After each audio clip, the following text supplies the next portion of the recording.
다윗이 골리앗을 이긴 법을 아는가? 좀 길죠? 한 번 더 해볼까요? 시작. 다윗이 골리앗을 이긴 법을 아는가? 아멘. 하나님이 택한 이스라엘 백성들은요, 이 세상에서 두 종류의 땅을 체험해야 했었습니다. 그 첫 번째가 광야입니다. 어디라고요? 광야. 광야는 인간의 힘으로는 살 수 없는 곳이죠. 그러니까 광야에서는 모든 것을 공급해 주시는 하나님만을 의지하고 하나님을 순종해야 하는 곳이었습니다. 광야는 지금으로 친다면 교회라고도 말할 수 있습니다. 성도는 교회에 오면 100% 하나님의 말씀을 듣고 하나님을 의지하고 하나님과 교제하는 것을 배워야 하지요. 그 다음에 체험해야 할 땅이 바로 가나안입니다. 어디라고요? 가나안. 가나안 땅은 평원지대입니다. 헤브론 산지 같은 몇 군데 빼고는 아주 개방적인 평원지대라서 숨을 곳이 없습니다. 더군다나 주변은 이미 땅을 차지하고 살고 있는 이방 부족들이 모든 가나안 땅을 점령해 있었습니다. 그러니까 가나안이라고 하는 것은 적진 속에 둘러싸여서 죽을 때까지 싸움이 있는 곳으로 하나님과 동행해야만 진정한 승리를 누리며 살 수 있는 곳이었습니다. 자, 우리 성도들도 마찬가지예요. 교회에서 이렇게 은혜를 받고 세상을 향해 나가면 대부분이 믿음으로 살기 어려운 환경 아닙니까? 믿음을 지키려고 하는 사람은 적고 주변은 세상의 타락한 문화 아니면 죄악에 동화된 어떤 분위기여서 믿는 자를 주로 공격합니다. 그런데도 방어할 것 하나도 없는 것 같은 그 평원과 같은 곳이기 때문에 우리도 매 순간 하나님만을 의지해야죠. 그래서 늘 내가 살아가는 힘의 원동력은 하나님입니다. 나는 하나님이 함께하기 때문에 승리할 수 있습니다 라는 것을 보여주면서 마치 어둠 가운데 빛처럼 살아야만 합니다. 그래서 가나안 땅을 살아갈 때 믿음의 본질은 언제나 선한 싸움을 싸우는 것이다 라고 말할 수 있습니다. 오늘도 하나님은요, 저와 여러분에게 좋은 것을 주시기를 원하시지만 그러나 땅의 정사와 권세를 잡고 있는 원수 마귀는 끊임없이 우리의 것을 도둑질하고 죽이고 멸망시키려고 합니다.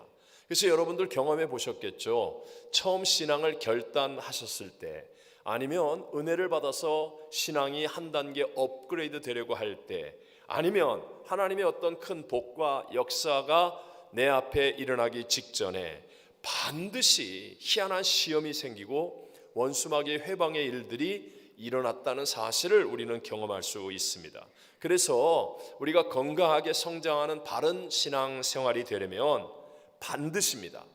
반드시 영적인 전쟁에서 이기는 사람이 되어야 할 줄로 믿습니다.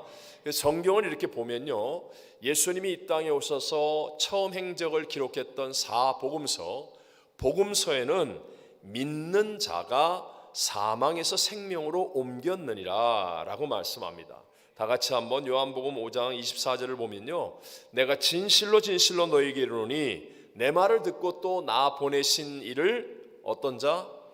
믿는 자. 믿는 자는 영생을 얻었고 심판에 이르지 아니하니 사망에서 생명으로 옮겼느니라 라고 말합니다. 그런데 이제 믿는 자들이 점점 많아지고 복음이 전파되면서 교회가 세워지죠. 시간이 많이 흐르는 거예요. 그래서 교회 안에서 신앙생활하고 있는 사람들을 향하여 쓴 서신서에 보면 똑같이 사망에서 생명으로 옮기는 자가 믿는 자가 아니라 형제를 사랑함으로 라고 바뀝니다. 왜냐하면 이제 사람들이 믿음을 자꾸 듣고 보편성이 생기는 거예요. 그러니까 그냥 아무렇게나 난 믿어, 난 믿는 자야 이렇게 생각하는데 이게 진짜인지 가짜인지 분별이 안 되잖아요.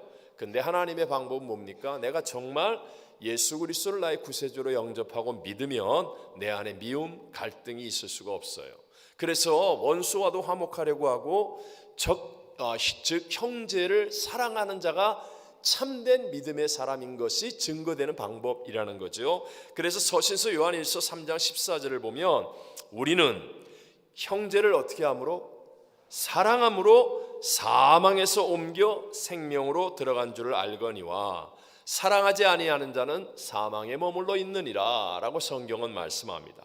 자, 이제 마지막 성경의 마지막 모든 것을 정리하는 책인 요한 계시록에서는 이 사망에서 생명으로 옮기는 자가 첫 번째는 믿는 자였어요. 그 다음에 두 번째는 뭐였어요? 형제를 사랑하는 자였어요. 그리고 마지막 모든 것이 정리되어지는 요한계시록에는 이기는 자입니다. 이기는 자가 라고 무려 7번이나 반복하여서 강조하며 말씀합니다. 그러므로 가나안과 같은 오늘 이 현실의 세상에서는요, 선한 싸움 또는 영적인 전쟁을 피하거나 숨는 자가 되면 안 되고, 저와 여러분도 반드시 이기는 자가 되어야 될 줄로 믿습니다. 자, 오늘 성경 우리가 함께 읽었던 본문은요, 가나안에 살고 있는 블레셋이 이스라엘을 침략하여서 무려 40일 동안 전쟁 중인 상황에서 일어난 사건입니다. 이스라엘의 사울 왕, 여러 장수들, 그리고 군사들이 모두가 다 골리앗이라고 하는 어마어마한 거인 장수 앞에 두려워 떨면서 아무것도 하지 못하고 있었습니다. 그런데 아직 전쟁에도 참여할 수 없는 어린 다윗이 아버지의 심부름으로 이미 전쟁에 참여해 있는 형들에게 먹을 것을 갖다 주려고 도시락 들고 먼 길을 와서 형들을 만나려고 왔다가 그 모습을 보게 된 거예요. 그리고는 담대한 믿음을 가지고 나아가서 골리앗을 죽이고 블레셋을 이기는 위대한 승리를 이루어내는 이야기입니다. 자, 오늘 저는 이 다윗이 골리앗을 이긴 법을 아는가라는 제목을 가지고 가나안을 살아가고 있는 저와 여러분, 즉 선한 싸움이나 영적 전쟁을 피할 수 없는 저와 여러분도 승리하기 위한 비결, 다윗이 승리한 것처럼 우리도 승리할 수 있는 비결 두 가지를 함께 배우면서 은혜를 나누고자 합니다. 첫 번째, 다윗의 승리의 비결은요, 작은 승리를 경험하면서 능력을 개발했다는 거예요. 자, 다시 한번, 어떤 승리를 경험해요? 작은 승리. 작은 승리를 경험하면서 능력을 어떻게 했다? 개발했다. 능력을 개발했다. 가나안에서의 이스라엘의 역사를 보면 초대왕 1대 왕이 사울입니다. 근데 사울은 실패로 끝납니다. 그런데 똑같은 상황에서 똑같은 이스라엘 백성들의 왕이 된 2대 왕 다윗은 백전백승하면서 하나님의 마음에 합한 자가 되어집니다. 뭔가 차이점이 무슨 이유가 있을 거 아니에요? 그 차이점은 바로 사울은 한 번에 이미 차려진 밥상 앞에 앉는 것처럼 자기는 아무것도 하지 않았는데 그냥 한 번에 왕이 되는 사람이에요. 근데 다윗은 왕으로 기름 부음을 받고 난 이후에 계속해서 때로는 고난과 어려움도 만나며 작은 승리들을 계속하여 쌓아가는 거예요. 그러면서 문제를 푸는 능력을 개발하다가 이스라엘의 왕이 된 사람입니다. 이 차이점이 한 사람은 박살나는 인생이 되고 한 사람은 하나님의 마음에 합한 위대한 승리자가 되는 차이점으로 되어졌다는 거죠. 다윗은요, 사무엘 선자가 아버지 이새의 집에 찾아와서 몰래 기름을 부어서 왕이 될 약속을 얻은 사람입니다. 이런 왕이 된다는 약속을 받은 후에도 다윗은 왕의 자리에 올라간 게 아니라 계속하여 양을 쳐야만 했습니다. 예수님 오실 때도 목동이 루저예요. 가장 천한 직업입니다. 마찬가지로 다윗 당시에도 목동, 양을 짐승을 치는 일이라는 것은 가장 낮은 일, 천한 일, 쉽게 루저의 일이라고 말할 수 있습니다. 더군다나 자기 양도 아니라 아버지의 양을 치잖아요. 그렇다면 다윗이 야, 내가 어떤 사람인데 이런 일을 해? 그러면서요, 그냥 에이 뭐 아무도 안 보는데, 그 옛날에 무슨 CCTV가 있었겠어요? 뭐 핸드폰이 있었겠어요? 그 멀리 나가서 아무도 없는 고독한 곳에 가서 그냥 낮잠이나 늘어지게 자고, 아니면 그냥 혼자 있으니까 게임이나 하고 유튜브나 보고, 그러면서 나는 뭐 이거 뭐 하는 거야 내가? 난 루저야? 흑수저야? 뭐 이런 식으로 신세한탄하고 있을 수도 있겠지만 다윗은 그렇지 않았습니다. 다윗은 자기 양도 아닌 아버지의 양을 잘 치기 위해서 매일 물맷돌을 던지기를 아마 수백, 수천 개씩 연습했을 것입니다. 그러다가 결국 들판에서 나타나는 사자와 곰이 자기의 양 새끼를 물고 가면 그 물맷돌을 던져서 사자와 곰과 싸워 이기는 능력을 개발했다는 거예요. 뿐만 아니라 다윗은요, 아무도 없는 그 고독한 들판에서 악기를 연주하며 하나님을 찬양합니다.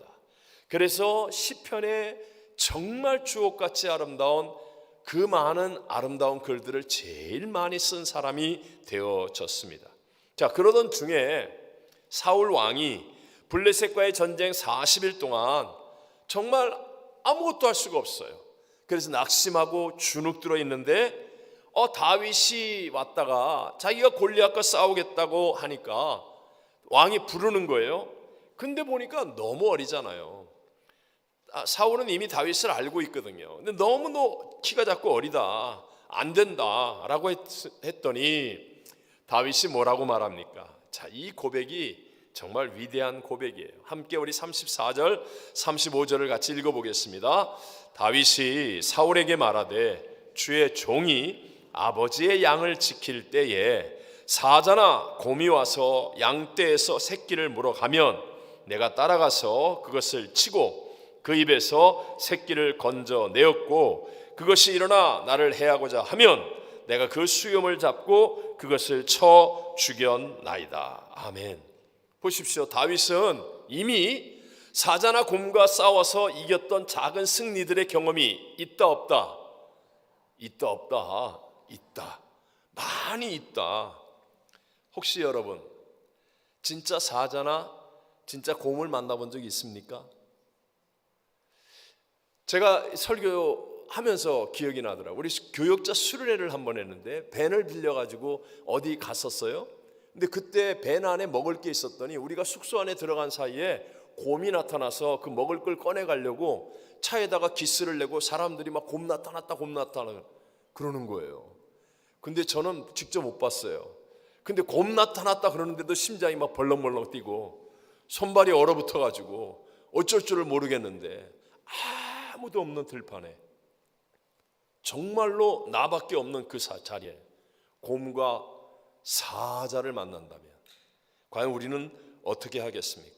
근데 다윗은요 물맷돌을 던지는 능력을 개발했어요. 그래서 먹이를 움켜쥐고 있는 곰과 사자와 싸운다는 게 이게 여러분 보통 일이겠습니까? 그런데 승리했다는 거예요. 그러니까 여러분 이런 작은 승리의 경험들이 있으니까 비슷한 문제를 만나도 풀 수 있다는 겁니다. 자신감이 있어요. 창의력이 생기는 거예요. 그러니까 더 큰 문제도 이겨낼 수 있는 위대한 사람이 되어지더라는 것. 여러분 하나님께서는 저와 여러분에게 좋은 것, 축복을 주시기를 원하시는 분인 줄로 믿습니다. 그런데 하나님이 축복을 주실 때는요 완성품으로 주지 않으세요. 하나님은 언제나 시의 형태로 주십니다. 그래서 말씀이 시라고도 하고요 시의 형태로 내게 꿈, 비전, 용기, 극복할 수 있게 하는 어떤 동기, 시의 형태로 내게 주세요.